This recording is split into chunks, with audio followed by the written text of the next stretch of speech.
A esta hora, la información es para ti. Mi salud, mis derechos, en Cooperativa. Un programa de servicio con las preguntas, las respuestas y los temas de protección, cobertura, auge y garantías. Mi salud, mis derechos, en Cooperativa. Conduce Cecilia Rovaretti. Invita FONASA, Gobierno de Chile. ¿Cómo están? Muy buenos días. Mi salud, mis derechos. Hoy, en cuanto a la salud, vamos a hablar del cáncer de próstata. Así que atención, hombres, no, y las mujeres también, por favor, para que le digan a su pareja, a sus hijos, a sus padres que hay que hacerse los exámenes preventivos. Ya van a ver cuánta razón tenemos en esto. En Chile,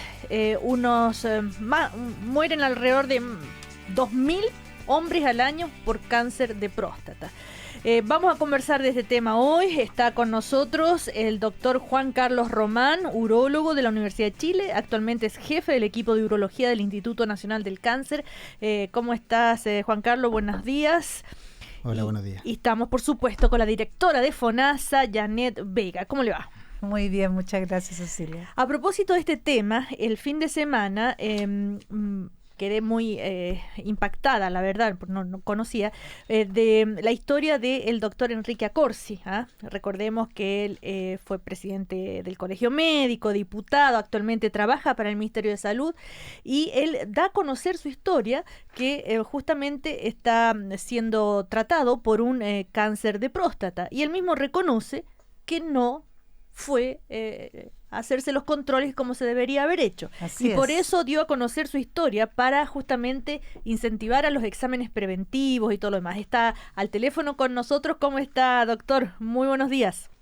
Hola, ¿cómo están? Encantado de estar con ustedes. Muchas gracias. Lo estábamos llamando porque qué mejor que usted, y por lo que las declaraciones que hizo, reconociendo que somos pocos dado a la cuestión preventiva. Y sobre todo la gente que trabaja en salud es más reacia, o sea, en casa de herrero cuchillo de palo. Así nomás es, Cecilia. Fíjate que uno, teniendo todas las posibilidades, cree que a uno nunca le va a pasar, y además siempre te dedicas a postergar lo que tienes que hacer. Estás muy ocupado, que tienes reuniones, que tienes comisiones, que tienes que cumplir esto y el otro, y uno va postergando, digamos, sus propios controles. En ese caso, las mujeres son mucho más ordenaditas. Nosotros tenemos un prejuicio bastante grande en el tema de la próstata, y le tenemos un miedo bastante grande a todo lo que signifique la próstata en los hombres, sobre todo porque hay una concepción, por ejemplo, del tema del tacto rectal, por ejemplo, que hace que los hombres huyan de ese examen. Pero mira, yo creo que estoy muy satisfecho, porque la cantidad de gente que me ha llamado diciendo que se hace sus exámenes es realmente impresionante. Entonces, yo estoy muy contento con eso. Mi tratamiento está muy bien. Estoy plenamente trabajando y haciendo mis cosas y controlándome como debe me ser. dicen los doctores. Claro. O sea, es interesante, doctora Accorsi, esto de usted dice el machismo que hay en torno a estos prejuicios, ¿no? Del examen. No, yo no voy. Además hay otro tema que dice usted, que el gran problema es de ir al urólogo es que si se corre la voz que de que te operan la próstata no vas a poder tener relaciones nunca más. Absolutamente, eso también es un mito. Hoy día hay otras técnicas, la cirugía que se hacía antaño, que a muchos años producía a veces eso, pero hoy día las técnicas que hay, el doctor lo puede también corroborar, realmente eso pasa solamente en algunos casos y en casos bien seleccionados. Entonces, yo lo que le diría a los hombres hoy día, que realmente se controlen.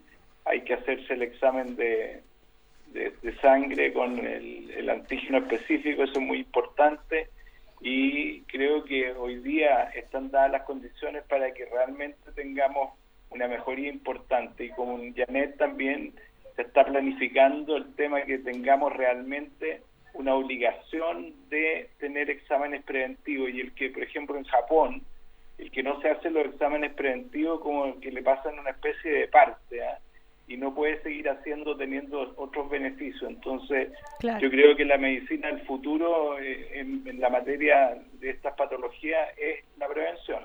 Además, existe un examen preventivo financiado por la ISAPRE, Claro, por FONASA, ¿no es está cierto? O sea que financiado. no hay problema. Y tú sabes que el porcentaje que se hacen uso de ese examen es mínimo. Sí. Realmente yo creo que debería ser obligatorio. Janet, ¿qué crees tú? ¿Debería ser obligatorio, como dice el doctor Corsi? Fíjate que encuentro una súper buena idea esto de que tú tengas algún tipo de castigo si no te hacen lo preventivo. Yo lo que conozco es que hay algunas experiencias en algunos países de Europa en el cual tu seguro te cubre si haces un cáncer, por ejemplo, de manera distinta si es que te hiciste los exámenes preventivos o no. Entonces, si no te has hecho los exámenes preventivos, no te cubre el 100%, te cubre menos. Así es. Bueno, le queremos agradecer, doctora Corsi, porque su testimonio es muy valioso y justamente ese es el tema que nos convoca hoy en el programa. Bueno, encantado de poder dar mi testimonio y si le ayuda a alguien, te digo, muchos de los congresistas partieron todo al urólogo. Oye, Enrique, sí, estamos muy contentos de que esté todo bien porque necesitamos que sigas trabajando con nosotros por la salud de este país. Así que estamos felices. Un abrazo muy grande para todos. Gracias, doctora Corsi. Muchos saludos y que siga bien, ¿ah? Muchas gracias, Cecilia. Un abrazo. Gracias. Bueno, ahí está un testimonio reciente. Esto fue el fin de semana pasado cuando se conoció esta historia. Doctor Juan Carlos Román, urólogo, como decíamos, de la Chile y el jefe del equipo de urología del Instituto Nacional del Cáncer. Ahora, esto de hacerse el examen preventivo, uno puede decir, no, ya me hice con los antígenos, basta. Uno escucha mucho eso y le hacen el quite al otro. ¿Qué tan importante es el examen de los antígenos y solo basta o es mejor el otro, más importante el otro? No hay uno que sea necesariamente mejor que el otro, yo creo que son complementarios. La verdad es que solo hacer el antígeno prostático es mejor que no hacer nada. Entonces, si hay alguien que no quiere hacerse un tacto rectal, porque hay personas que no vamos a convencer, es mejor que se hagan un antígeno solamente.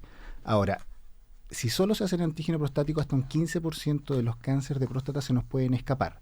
Y eso lo detectamos con el tacto rectal. Por lo tanto, siempre es mejor hacer ambos. A ver, explícame un poquito, ¿qué es esto del antígeno?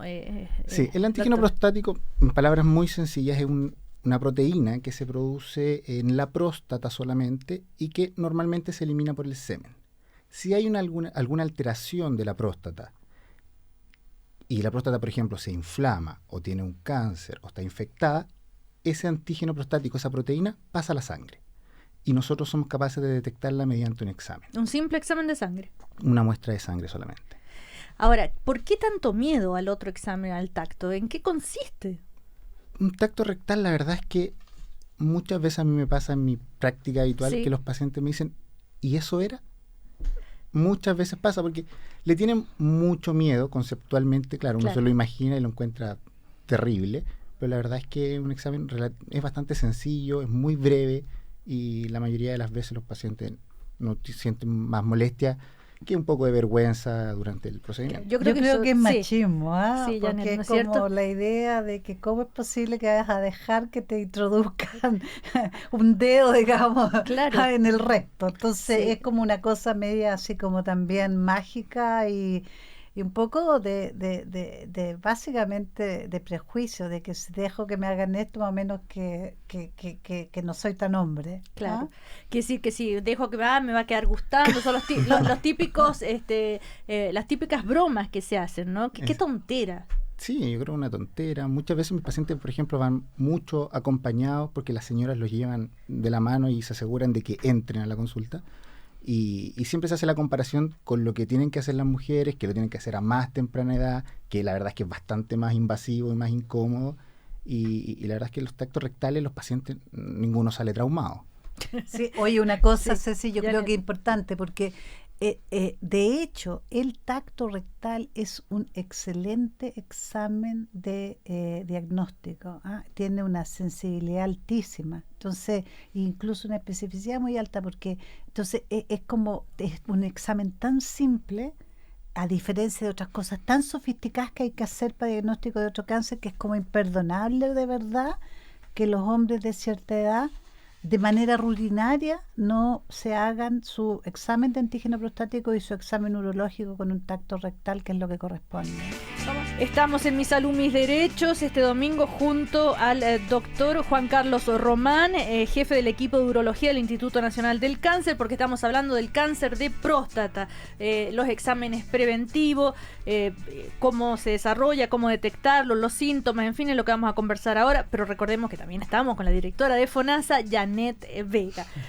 También recordarles que FONASA es el seguro público de salud que brinda protección financiera y cobertura de atención a todos los habitantes del país. Los puedes seguir en Twitter, @FONASA, en Facebook, FONASA Chile, o también puedes llamar al call center 600-360-3000.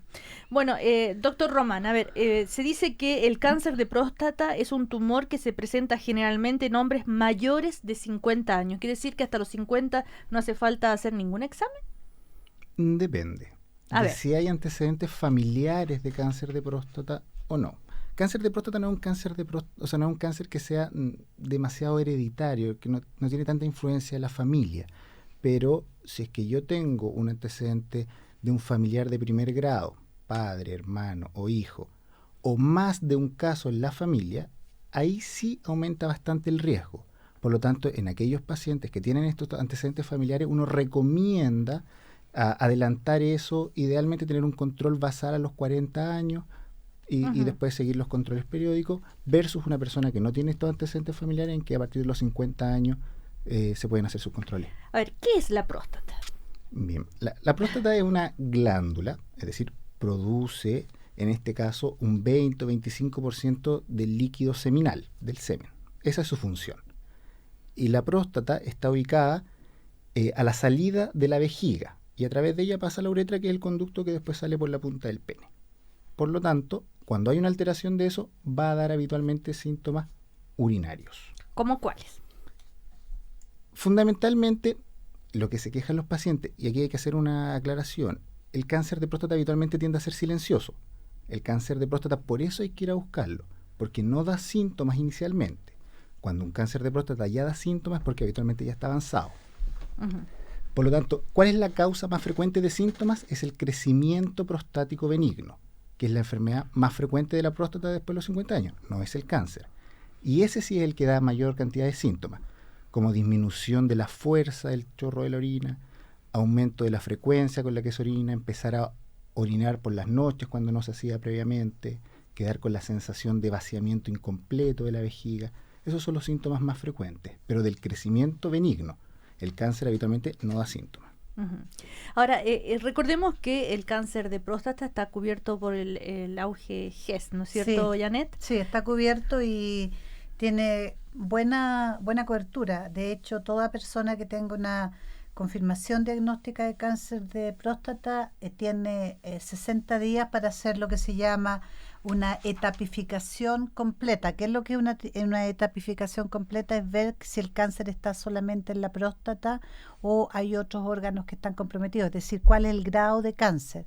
Y además de eso tiene acceso a tratamiento dentro de los 120 días desde que se hizo esta etapificación, y hay derecho, se cubre, por cierto, todo el tratamiento y seguimiento por hasta 5 años desde el momento en que se inicia el tratamiento. Bueno, entonces, como recordemos, algunos síntomas que pueden aparecer, entonces demora o lentitud para iniciar la micción, goteo o escape de orina con mayor frecuencia después de la micción, chorro urinario lento, esfuerzo al orinar o no ser capaz también de vaciar toda la orina.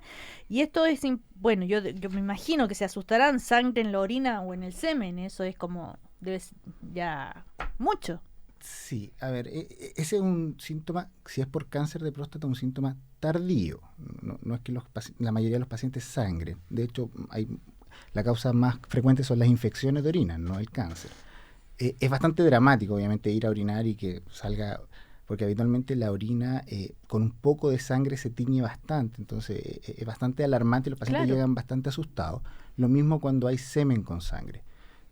Lo que hay que hacer en esos casos es obviamente consultar precozmente al médico, al urólogo en este caso. ¿Cuáles son las expectativas de vida con un cáncer de próstata? Bien, me parece que ese es un punto súper importante. porque si nosotros somos capaces de diagnosticar el cáncer precozmente, es curable. Hay distintas alternativas de tratamiento, pero si nosotros lo logramos diagnosticar cuando está solamente en la próstata y no está y no se ha diseminado, nosotros lo podemos curar y esa persona se va a morir de otra cosa. ¿Con qué tratamiento? Tratamientos, el tratamiento estándar es la cirugía, que se llama prostatectomía radical, que es sacar la próstata y las vesículas seminales, que son las estructuras que están al lado, y que esto se puede hacer mediante cirugía abierta, clásica, convencional, que eso es lo que se ha hecho siempre, o mediante actualmente cirugía robótica, que está disponible en algunos centros en Chile. Ahora, doctor, ¿es un mito, no? Esto de que si te operan de próstata no vas a poder tener más relaciones sexuales. Hay un porcentaje que sí, otro que no. O sea, hay que tener en cuenta eso, pero hay soluciones a eso. Exactamente. Para completar la pregunta anterior, sí. No solo la cirugía es la única alternativa, también es curativa la radioterapia, ya sea externa o braquiterapia, que es un tipo de radioterapia, que también tienen coberturas por el GES. Respecto a la segunda pregunta, sí existe un impacto en la función sexual de los pacientes que tienen cáncer de próstata, pero esto no pasa en todos los pacientes. Los tratamientos actuales tienen y tienden a disminuir las complicaciones del punto de vista de la disfunción eréctil que se produce por los tratamientos, ya sea por la cirugía o por la radioterapia. Y si esta se llega a producir, existen tratamientos farmacológicos, incluso quirúrgicos, existen prótesis de pene que se pueden utilizar en aquellos pacientes que queden con algún grado de disfunción eréctil después de su tratamiento del cáncer. Doctor, una pregunta, sí, ¿y por qué se produce la disfunción eréctil? ¿Cuál es la causa? La causa es porque justamente muy pegado a la próstata, pasan los nervios y los vasos que van a controlar las erecciones. Entonces, durante la cirugía, a veces inadvertidamente, pero muchas veces producto de que el cáncer está tan cercano que uno, para tener seguridad de que está sacando todo, se sacan junto con la próstata estos nervios y estos vasos que van hacia el pene, y eso es lo que produce la disfunción eréctil cuando hablamos de cirugía. Cuando hablamos de radioterapia, es un proceso que es más lento y que tiene que ver con la inflamación crónica que produce la radioterapia.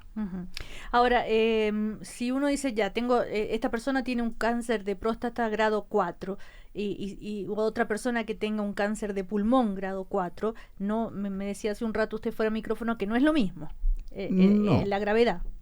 Exactamente, o sea, siempre es malo y siempre es grave. Pero en los pacientes que nosotros hablamos de una etapa 4, pacientes que tienen cáncer no solo en la próstata, sino que ya se fue a otro órgano, habitualmente los huesos en el cáncer de próstata. En los huesos de la pelvis, ¿no? Por lo general. Claro, en los huesos de la pelvis y de la columna es donde más frecuente se producen. Entonces, en esos pacientes, si yo lo comparo con un paciente que tiene otro cáncer, que también está diseminado, el pronóstico del cáncer de próstata en general es mejor, porque es un cáncer que avanza lento, porque actualmente tenemos tratamientos que no son curativos, pero sí logran detener la enfermedad por bastante tiempo, y actualmente también existen tratamientos que nosotros llamamos de segunda y tercera línea. O sea, falla el primer tratamiento, podemos pasar al segundo y al tercero, y cada año van apareciendo nuevos tratamientos para el cáncer de próstata. Con el tema de hoy, que es la prevención, el tratamiento del cáncer de próstata y también la hiperplasia. Estamos con Janet Vega, la directora de FONASA, y también con el doctor Juan Carlos Román, jefe del equipo de urología del Instituto Nacional del Cáncer. Hace un ratito preguntábamos sobre los tratamientos curativos, ¿no es cierto?, para el cáncer de próstata. El doctor hablaba de radioterapia, de cirugía, pero hay otros tratamientos que le podríamos llamar paliativos, que tienen que ver con las hormonas. Exactamente. Cuando nosotros ya no somos capaces de poder curar este cáncer, cuando este cáncer ha salido de la próstata a otros órganos, nosotros podemos detener la enfermedad. Y lo que yo decía antes, que en el caso del cáncer de próstata es una enfermedad que tiene afortunadamente muchos tratamientos que pueden detener la enfermedad por varios años.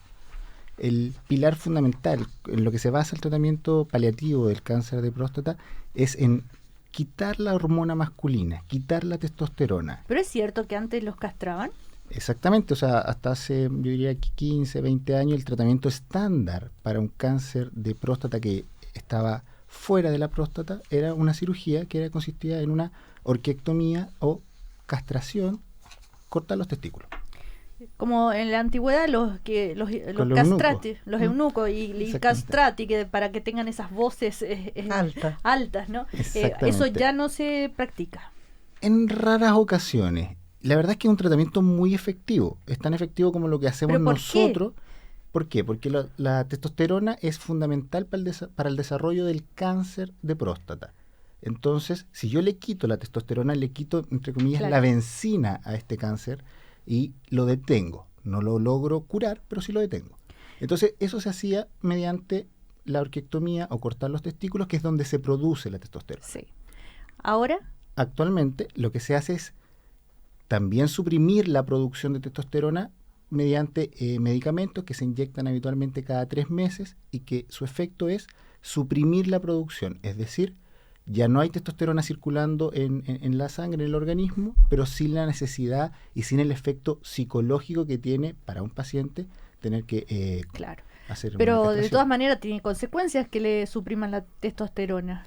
Exactamente, tiene consecuencias en varios ámbitos, aumenta el riesgo cardiovascular, disminución del deseo sexual, puede producir disfunción eréctil y además puede producir osteoporosis, disminución de la calcificación de los huesos, por eso nosotros le damos calcio a los pacientes. Pérdida de masa muscular también. Absolutamente, y tiene también una cosa que es súper importante y que hay que decírselo a los pacientes. La deprivación, el quitarle la testosterona también produce un deterioro cognitivo importante. Los pacientes están más enlentecidos, les cuesta. Los pacientes me dicen, doctor, sé que estoy tonto. Y no es eso, pero sí están un poco más enlentecidos y eso es efecto del tratamiento. Uh-huh. Así como otros tratamientos en otros cánceres, se cae el pelo, hay vómito, hay diarrea, hay una serie de efectos colaterales. Lamentablemente en este caso también tenemos efectos colaterales, que es el costo de tener la enfermedad. Claro. Bueno, si eres asegurado de FONASA, debes saber que a través de la página web puedes comprar bonos consulta, realizar afiliaciones y acreditar cargas legales. También a través del call center puedes solicitar tu certificado de afiliación, el que va a ser enviado a tu correo electrónico. Recuerda, FONASA atiende todas tus consultas los 365 días del año durante las 24 horas del día. Así que llamen al 600-360-3000 o pueden visitar la página www.fonasa.cl. La hiperplasia de próstata no es cáncer, corresponde a un aumento del volumen de la glándula prostática, pero eso también se tiene que tratar. Y a propósito de eso, vamos a conocer el caso de René Guerrero, que es trabajador del Transantiago. El 31 de mayo lo operaron en el Hospital San Juan de Dios de hiperplasia. ¿Cómo está, René? Muy buenos días. Hola, muy buenas tardes. Oiga, René, ¿cómo es que usted se dio cuenta que tenía este problema? Bueno, el problema, como yo trabajo en el Transantiago, el recorrido es más o menos 1 hora, 2 horas ida y vuelta. Entonces tenía que hacer, digamos, pipí en los 2 lados. Ajá. Además de eso, claro, hacía cortito, o sea, digamos, siempre se quedaba algo entre medio ahí de la aureola, digamos, de la próstata, y eso me significaba que el lip, digamos, siempre con lo que quedaba ahí quedaba muy hediondo. Entonces dije yo, esto ya hay que pararlo. Ajá. Así que bueno, con el médico, ¿puedo decir el nombre? Sí. Ya, don Rodrigo Cáceres, que trabaja en ¿cuánto se llama? Acá en Quilicura. Ajá. Ya. Entonces me hice ver con él y todo el cuento. Me hizo hacer varios exámenes, inclusive ¿cuánto se llama? Esto que le hacen ¿cuánto se llama? ¿Una ecografía? Una ecografía. No. Una resonancia. Una resonancia magnética, claro. Ajá. Para saber si había cáncer y todo eso, porque preocupado el asunto yo, pero me sacó todos esos exámenes y nada. Así que ahora sí, vamos. Ahora, ¿le hizo el examen de tacto? Sí, de tacto, sí. No, el examen ese de sangre no le tengo mucha fe yo. Ajá, al otro sí le tiene fe, pero tenía miedo de hacerse ese examen como tantos hombres que tienen tantos prejuicios, dicen, no, yo no, ¿ah? No, o sea, miedo no, sino que intriga cómo iba a hacer la operación y todo eso, hasta que conversé con el médico y él me dijo cómo iba a hacer la operación y cuánto iba a durar. ¿Y cómo todo. fue la operación? Cuéntenos. Bueno, la operación me operaron en el hospital de San Juan de Dios. La operación más o menos fue entre 1 hora y 1 hora 20, más o menos. Y la operación, bueno, me pusieron esta inyección que le ponen a todas las que van a dar a luz y todo eso, que se adormece de la cintura hacia abajo. Claro. Así que no sentí, pero absolutamente nada. A ver, el doctor acá quiere preguntarle algo. Diga. Cuénteme, ¿lo operaron a través del pene o con una Exacto. cirugía abierta? Usted lo ha dicho, claro. A través del pene. Sí. Perfecto. Ahora, esto de la hiperplasia, doctor, a ver, ¿qué es? ¿Le hacen el examen, el tacto y se encuentran con una próstata muy inflamada? Exactamente. Este es el caso más típico en que los pacientes consultan por síntomas.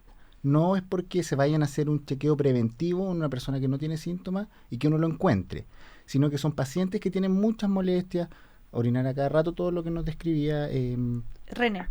Exactamente. Entonces, en esos pacientes que están muy sintomáticos, nosotros les ofrecemos inicialmente tratamiento con medicamentos.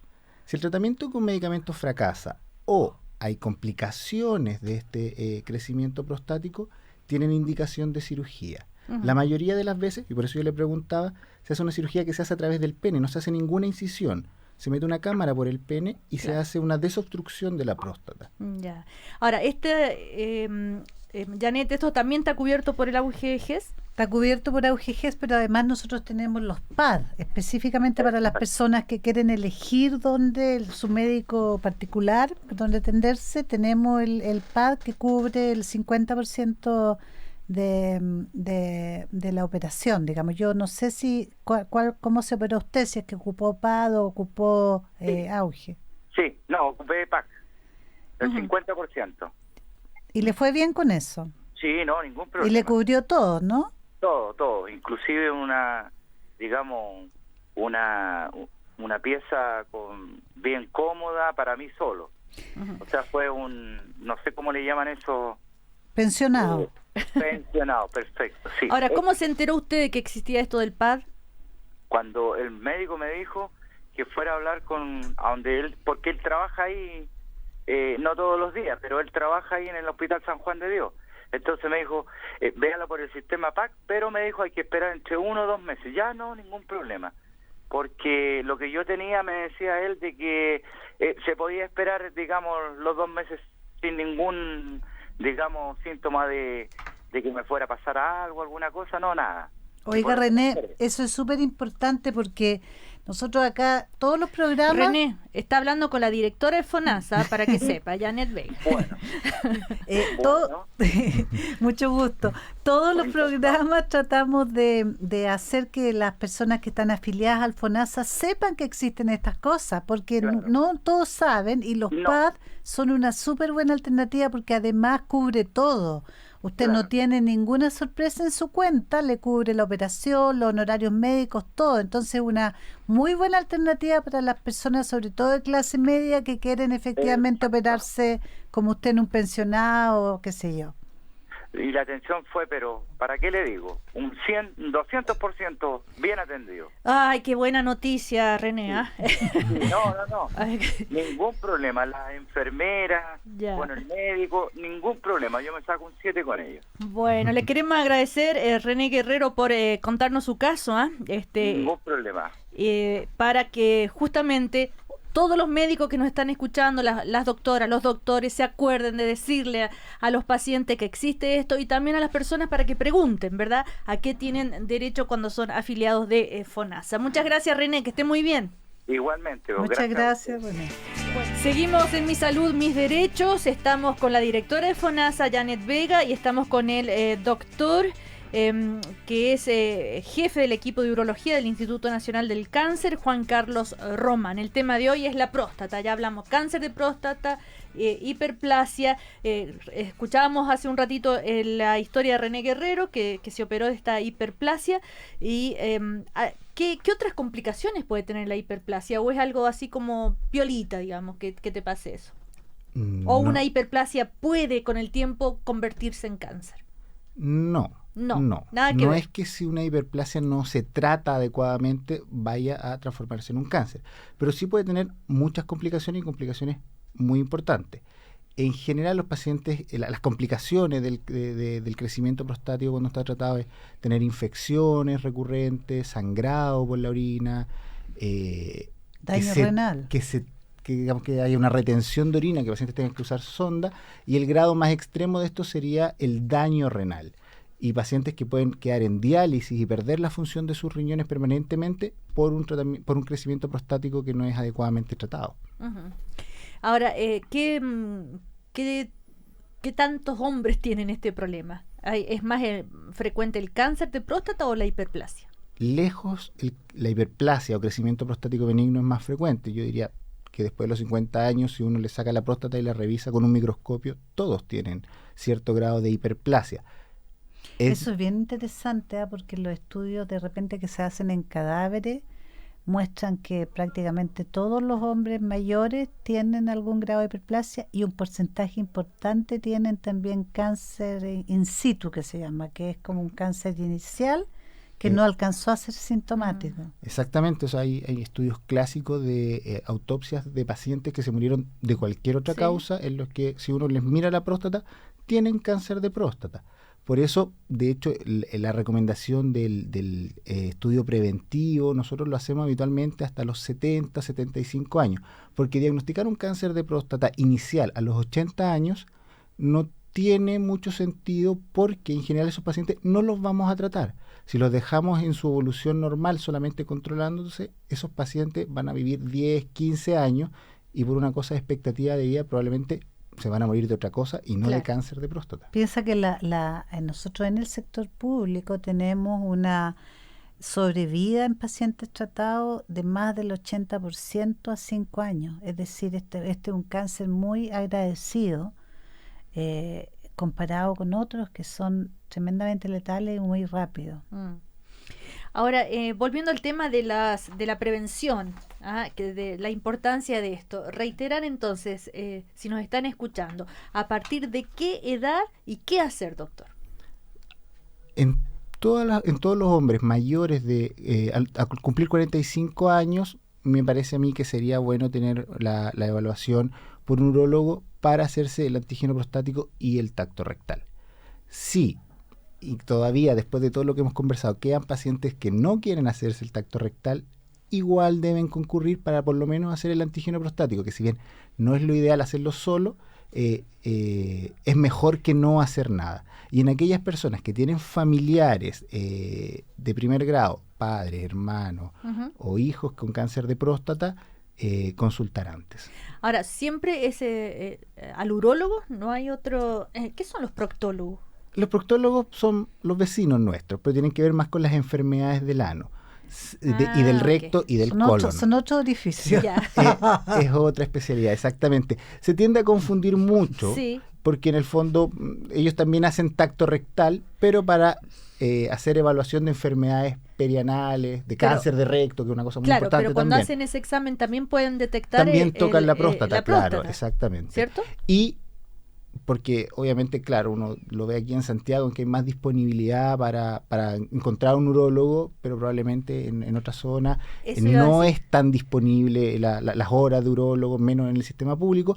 Me parece a mí que dentro del control habitual que debiera hacerse todas las personas de colesterol, el azúcar en la sangre, etcétera, después de los 45 años el médico general debería incluir el antígeno prostático. Sí. Ahora yo ahí quiero hacer una acotación, porque también es cierto que cuando alguna vez en la vida uno ha hecho un tacto rectal y ha palpado un cáncer, es bastante claro, digamos, en general la palpación no es lo mismo que una hiperplasia. Entonces yo pienso también de que la mayoría de los médicos generales de atención primaria deberían incluir en su práctica clínica en los pacientes mayores de 50 años el hacer un tacto rectal, que por cierto no se hace. Eso también es un debe que tenemos importante. Exactamente, es parte integral del examen físico de una persona. Ahora, tengo entendido que cuando se hace ese tacto, si la próstata está blanda, está bien, y si está dura está mal, o al revés. Exactamente, es así. ¿No? Si la próstata, si hay alguna zona más dura que el resto, o está globalmente dura, y eso también lo da un poco la práctica de hacer varios tactos rectales, uno tiene que sospechar que hay un cáncer de próstata. No necesariamente lo es, pero ahí, si es que hay una sospecha suficiente, hay que hacer una biopsia de la próstata. Bueno, estamos en Mi Salud, Mis Derechos y estamos, ¿no es cierto?, con la directora de FONASA, como siempre, la doctora Janet Vega. Le pido unos minutitos, doctor, me voy a tomar estos minutitos para hacer unas preguntas a la doctora que tiene que ver con noticias que hemos estado leyendo, escuchando. La actualidad semanal. Relacionados con FONASA. Y una, ha dado mucho bombo al tema de las licencias. Sí. Hicimos un programa especial acá sobre las licencias médicas, Janet, sobre esta cantidad de médicos que dan licencias truchas, que en fin, y eso es pérdida de plata inmensa para la salud pública. ¿Qué tan grave es esto, Janet? Sí, yo ahí quiero poner una nota de precaución, porque nosotros efectivamente hicimos todo un programa de licencias médicas y un poquito después hubo una denuncia de que habrían más de 600 médicos licenciosos, etcétera. La verdad es que el número de médicos que son licenciosos, o sea, que dan licencias más allá de lo que corresponde, es un porcentaje muy menor de los médicos.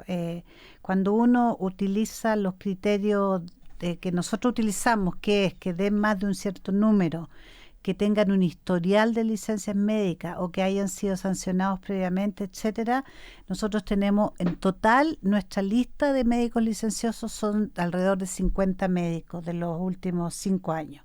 ¿Y de dónde salió esa cifra de 600? No, parece ser que lo que ocurrió es que se hizo un corte del número de médicos que daban más de 500 licencias en 6 meses.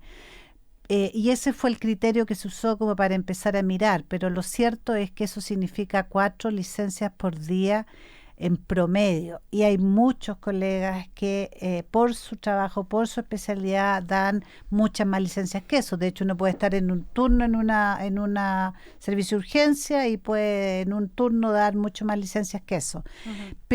Pero el tema de fondo acá es que nosotros tenemos bastante identificado, y ahí tenemos un trabajo en conjunto con la Superintendencia de Seguridad Social, tenemos bastante identificados cuáles son estos médicos licenciosos. En estos momentos tenemos querellados más de 20 médicos a quienes les estamos pidiendo judicialmente la restitución de todos los recursos de licencias médicas que ellos emitieron, además de la multa y de la suspensión de su facultad de emitir licencias médicas por un periodo.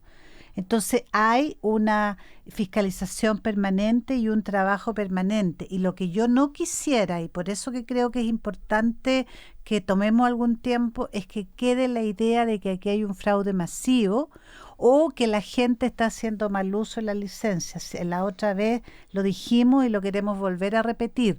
La licencia médica es un derecho de todos los trabajadores. Parte de la cotización de salud que todo trabajador pone al mes, que un 7% de su salario, va para financiar las licencias médicas. Por lo tanto, no es un favor el que se le está haciendo cuando uno emite una licencia médica. Otra cosa es que, como en todas las cosas, de repente hay gente que abusa, pero es la mínima cantidad tanto de las personas como de mis colegas médicos. En este caso, hoy día estoy alineada con mis colegas. ¿Usted, doctor, cuántas licencias médicas da por día? 1, 2, con suerte. Bueno, depende también de la cantidad de personas que atienden, ¿no? Así es. Como ahora, ¿cómo es que la atención en 15 minutos era? Por cierto que algunos casos son imposibles. Claro. O sea, hay por ejemplo, hay un doctor que tendría que dar como licencias cada 15 minutos de manera permanente, como por 10 horas al día. Evidentemente que ahí lo que hay es un fraude, claro, pero es un acto delictual que hay que castigarlo y perseguirlo. ¿Y pero no pero que son las excepciones. Que son las excepciones, sí. Entonces no quedarnos con esa sensación. No. Ahora, ¿y qué pasa con esto? Dije, bueno, va a estar contenta Janet Vega cuando leí esto, de que había bajado la lista de espera auge. Sí, claro. Por fin. O sea, mira, eso es súper importante porque desde que empezamos a trabajar con la subsecretaria en conjunto para efectivamente mirar esto, partimos con 15.000 y vamos en 7.000. ¿Y cómo lo lograron? Bueno, persuadiendo a nuestros directores de servicios, hospitales, no, una campaña muy, yo diría, muy importante y muy comprometida, pero con mucha gestión diaria. O sea, realmente para bajar las listas de espera auge, la gestión es diaria. Es decir, hay que estar efectivamente monitoreando día a día, monitoreando que los pacientes, una vez que se notifiquen, se atiendan, monitoreando que los pacientes se notifiquen cuando son auge. Y otra cosa que no es menor, que el sistema informático se cierre las garantías. ¿Qué significa? Nosotros, ponte tú, nos encontramos con cosas tales como que había un montón de pacientes que en teoría tenían abierta la garantía, es decir, no se había completado lo que tenía que hacerse por sospecha de cáncer cervicuterino. Y lo único que había que hacer era hacer el PAP, el Papa Nicolau, y si este salía negativo, poner en el sistema. Bueno, teníamos centenares de pacientes que abierto el caso cuando la paciente había tenido su Papa Nicolau y todo, pero administrativamente no estaba cerrado. Entonces también hemos hecho un esfuerzo muy importante para que efectivamente estos casos, lo que se llaman los gestores auge, hagan el seguimiento y vayan cerrando los casos como corresponde también, además de atenderlo. Bueno, dos noticias de actualidad que tienen que ver con FONASA. Se nos termina Mi Salud, Mi Derecho por hoy. Le queremos dar las gracias al doctor Juan Carlos Román, que como les decía es jefe del equipo de urología del Instituto Nacional del Cáncer. El tema de hoy ha sido el cáncer de próstata, la hiperplasia también, y el punto es hacerse los exámenes preventivos siempre, no tener miedo, no tener prejuicio, nada de machismo y todo lo demás, ¿no es cierto? Exactamente. Gracias, Muchas doctor. Gracias por la invitación. Y gracias, Janet Vegas, la directora de FONASA. Hasta el próximo domingo. Así es, nos Chao. vemos el próximo domingo.